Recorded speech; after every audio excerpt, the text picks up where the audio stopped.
Matagal na umanong pinapatupad ang lifeline rate sa mga electric power provider na programa sa ilalim ng RA 11552 at nag-amenda sa EPIRA Law o Electric Power Industry Reform Act of 2001. Sa ilalim ng naturang batas, libre na ang kinukonsumong 50 kWh below ng isang kwalipikadong consumer tulad ng 4Ps na layong matulungan ang mga mahihirap na Pilipino na magkaroon ng access sa kuryente. Ito pong naipaluwas na bagong resolution, ining resolution number 1 series of 2026 from Energy Regulatory Commission.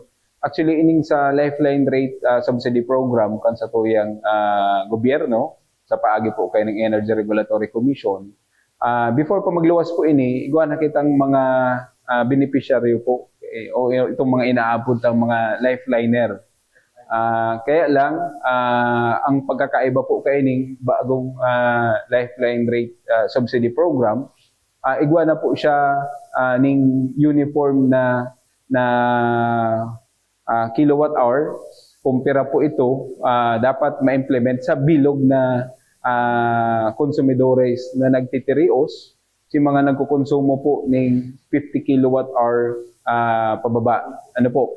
Gusto sabihin, kung 50 kWh pababa ang sa imong konsumo, possible pwede kang mag-qualify. Ayon kay Bukay, may mga sinusunod na alituntunin ng ganitong existing subsidy na ang nabibinipisyuhan ay mga miyembro ng 4Ps o nasa master list at may sertifikasyon ng Local Social Welfare Office. Nakasaad naman umano sa billing statement ng bawat consumer ang summarized o detalyadong computation na babayaran. Ngunyan, uniform na po siya, pero kaipuhantang maglaog duman sa mga kondisyon. Anong inot? Dapat member consumer ka and kabali ka duman sa master list from DSWD na yaon ang pangaran mo, beneficiaryo ka man kang 4Ps. Ano po? And dapat nakapangaran sa imo sa account na ginagamit mo sa Kasureco to.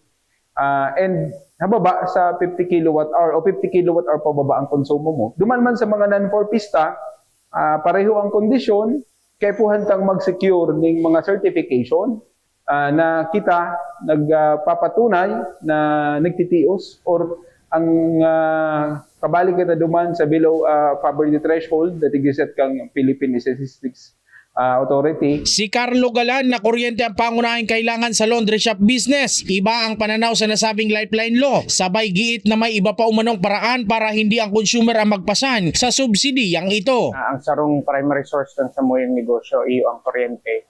Inid talagang apektado kami kaniyang mga saradit na negosyante. Hanggang kaya may bilang negosyante napasano nang sa ang pagdagdag kang presyo kang kuryente. Iniyo sasaluhon mi alagad pag inide na kinaya, obligado kami na ipasa ini sa moyang mga customer na iyo manggirare ang magiging maaapektuhan kang pagdagdag kang presyo kang kang sa moyang serbisyo na iyo manggirare ang mga middle class mamamayan tang Pilipino. Ngunyan, ang opinion ko lang para sa kuya, kung igwang nag-iiral ng batas, kuta na ang gobyerno iniyo amendahan, i-update na manugod na sa panahon ngunyan. Pangduwa, ayuso ninda, i-manage ninda ang satuyang mga resources, energy resources, para mas magbaba pa ang satuyang kuryente. Win-win situation, ang satuyang mga mamayang Pilipino, mababa ang konsumo kang kuryente, alagad. At least, ang gobyerno, igong part na ginigibo para i-assumer man, nidikit para man sa pagtaas ng presyo ng kuryente. Jan Amador, CSN.